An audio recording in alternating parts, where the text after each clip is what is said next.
ഇന്ന് നമുക്ക് സുഖിയൻ ഉണ്ടാക്കി നോക്കാം. അപ്പോൾ അതിനായിട്ട് ഒരു പാത്രത്തിലേക്ക് ഒരു 5 അച്ച് വെല്ലം ഇട്ട് കൊടുത്തിട്ടുണ്ട്. എനിക്കൊരു 1/2 ഗ്ലാസ് വെള്ളവും കൂടെ ഒഴിച്ചിട്ട് അതിനെ നല്ല പാവാക്കി എടുക്കണം. അപ്പോൾ അതിനായിട്ട് നമുക്കത് പാവാക്കാനായിട്ട് ഗ്യാസിൽ വെച്ചിട്ടുണ്ട്. ഇപ്പോൾ നമ്മൾ കുറച്ച് മൈദ അതായത് സുഖിയൻ മുക്കി പൊരിക്കാനായിട്ടുള്ള മൈദ മിക്സ് ചെയ്യണം. മൈദയിലാണ് ഇപ്പോൾ നമ്മളത് സുഖിയൻ മുക്കിയെടുക്കുന്നത്. അതിനായിട്ട് കുറച്ചൊരു കപ്പ് മൈദ എടുത്തിട്ടുണ്ട്.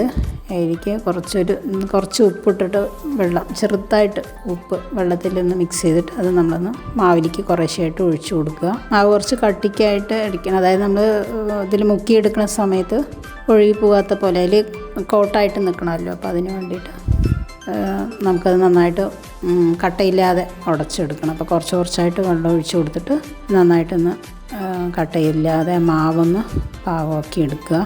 അപ്പോൾ വേണമെങ്കിൽ നമ്മൾ കയ്യിൽ കൊണ്ട് ഇങ്ങനെ ആ സ്പൂൺ ഇട്ടിട്ട് ഉടച്ചെടുക്കാൻ പറ്റില്ല എന്നുണ്ടെങ്കിൽ കുറച്ച് വെള്ളം ഒഴിച്ചിട്ട് മിക്സിയിലൊന്ന് വേണമെങ്കിൽ കറക്കിയെടുത്താലും മതി. വെള്ളം കൂടാതെ പക്ഷെ നോക്കണം. അപ്പോൾ ഞാനിപ്പോൾ അത് സ്പൂൺ വെച്ചിട്ട് തന്നെ നന്നായിട്ട് ഇളക്കിയിട്ട് അത് എടുക്കുകയാണ്.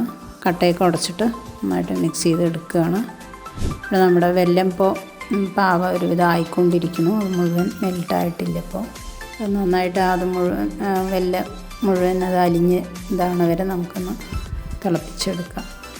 ഏകദേശം നമ്മുടെ വെല്ലപ്പാവ് ഇപ്പോൾ റെഡിയാവാറായിട്ടുണ്ട്. നമ്മളിതിനായിട്ട് ഒരു തേങ്ങ ചിരകിയതും കൂടെ ആവശ്യമുണ്ട്. അതും നമ്മൾ ഈ നെയ്യിലിട്ടിട്ട്, അതായത് നമ്മളൊരു ചീനച്ചട്ടി അടുപ്പ് വെച്ച് കുറച്ചൊരു ടേബിൾ സ്പൂൺ നെയ്യ് ഒഴിച്ചിട്ട് ഈ തേങ്ങ മിക്സിയിലൊന്ന് ഒരുമിച്ച് നമുക്കത് ഒരേപോലെ വെന്ത് കിട്ടാനായിട്ട് മിക്സിയിലൊന്ന് കറക്കിയെടുത്തതാണ് തേങ്ങനെ. അതൊന്ന് നെയ്യിൽ നന്നായിട്ടൊന്ന് മൂപ്പിക്കുക.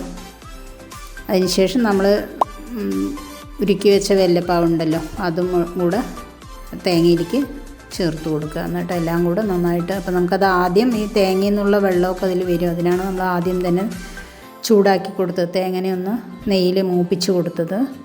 അതിനുശേഷം നമ്മൾ ഈ വെല്ലപ്പാവ് ഒഴിച്ചല്ലോ, അപ്പോൾ അതും കൂടെ തേങ്ങയും കൂടെ നന്നായിട്ട് മിക്സായിട്ട് അതൊരു നമ്മൾ കൈ കൊണ്ട് ഉരുട്ടാൻ പറ്റണ പോലെയുള്ള പരുവാകണ വരെ ഇളക്കണം. അതിന് കുറച്ചൊരു 4 ഏലക്കാപ്പൊടിയും കൂടെ പൊടിച്ച് ചേർത്ത് കൊടുത്തിട്ടുണ്ട് മണത്തിനായിട്ട്. അത് മണം എന്താ പറയുക, ഏലക്കായുടെ മണം ഇഷ്ടമല്ലാത്തവർക്ക് കുഴപ്പമില്ല, പക്ഷെ ഞാനത് ഇട്ട് കൊടുത്തിട്ടുണ്ട്. നമ്മളത് ചെറു തീയിൽ വെച്ചിട്ട്, നല്ലോണം തീ കൂട്ടണ്ട, മീഡിയം ഫ്ലെയിമിൽ വെച്ചിട്ട് അത് നന്നായിട്ട് നമുക്കത് അതിൻ്റെ ആ ഒരു ജലാംശമൊക്കെ പോകണം. അതുവരെ ഇളക്കി കൊടുക്കുമെങ്കിലേ അത് നമ്മളത് ബോളാക്കി എടുക്കുമ്പോൾ കിട്ടുള്ളൂ.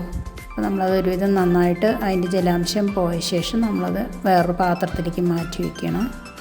അത് നല്ല ചൂടുണ്ടാകും. അപ്പോൾ ഒരു കുറച്ച് ചൂടൊന്ന് പോയ ശേഷം നമുക്കത് ഓരോ ബോളാക്കിയിട്ട് ഉരുട്ടിയെടുക്കാം.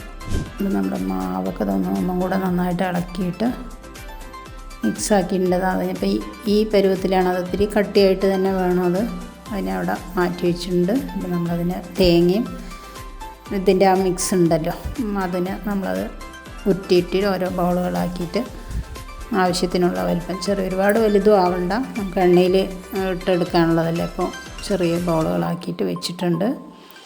നമ്മളതിന് ചീനച്ചട്ടി അടുപ്പ് വെച്ചു. അതിലേക്ക് കുറച്ച് ഒരു 1/2 ലിറ്ററോളം എണ്ണ, അതായത് നമ്മൾ എത്രയാണോ എടുത്ത് വെച്ചിരിക്കുന്നത് അത് മുങ്ങാനുള്ള എണ്ണ ഒഴിച്ച് കൊടുക്കുന്നുണ്ട്. അതിനുശേഷം ആ ഉരുളകളെടുത്തിട്ട് ഈ മാവിൽ നന്നായിട്ട് സ്പൂൺ വെച്ചിട്ട് ഇങ്ങനെ മുക്കാൻ കിട്ടുകയാണെങ്കിൽ അങ്ങനെ കുഴപ്പമില്ല. ഞാൻ കൈ കൊണ്ട് തന്നെയാണ് അതിലേക്ക് ആക്കിയിട്ട് എണ്ണയിൽ അതൊക്കെ ഓരോന്നായിട്ട് കൈ കൊണ്ട് ഇങ്ങനെ ഇടാൻ കിട്ടുന്നില്ലെങ്കിൽ സ്പൂൺ വെച്ചിട്ട് നമുക്ക് എടുത്തിട്ട് വേണമെങ്കിൽ എണ്ണയിലേക്ക് ഇട്ട് കൊടുത്താലും കുഴപ്പമില്ല. അത് നമ്മളൊന്ന് മറിച്ചിട്ട് കൊടുക്കുക. പെട്ടെന്ന് തന്നെ വേകുന്നു. ഇപ്പോൾ മേലെ ആ മൈദ മാവിൻ്റെ കോട്ട് കുറച്ചല്ലേ, അത്ര കട്ടിയിലില്ലല്ലോ. അപ്പോൾ അത് പെട്ടെന്ന് തന്നെ വെന്ത് കിട്ടും. ഉള്ളിൽ പിന്നെ തേങ്ങ അത് നമ്മൾ ഓൾറെഡി വേവിച്ച് വെച്ചതല്ലേ. ഇപ്പോൾ നമ്മുടെ സുഖിയൻ റെഡി ആയിട്ടുണ്ട്. ഇപ്പോൾ എല്ലാവരും ഒന്ന് ട്രൈ ചെയ്ത് നോക്കുക, അഭിപ്രായങ്ങളൊക്കെ പറയുക. നമ്മൾ അടുത്തൊരു വീഡിയോ ആയിട്ട് വീണ്ടും കാണാം.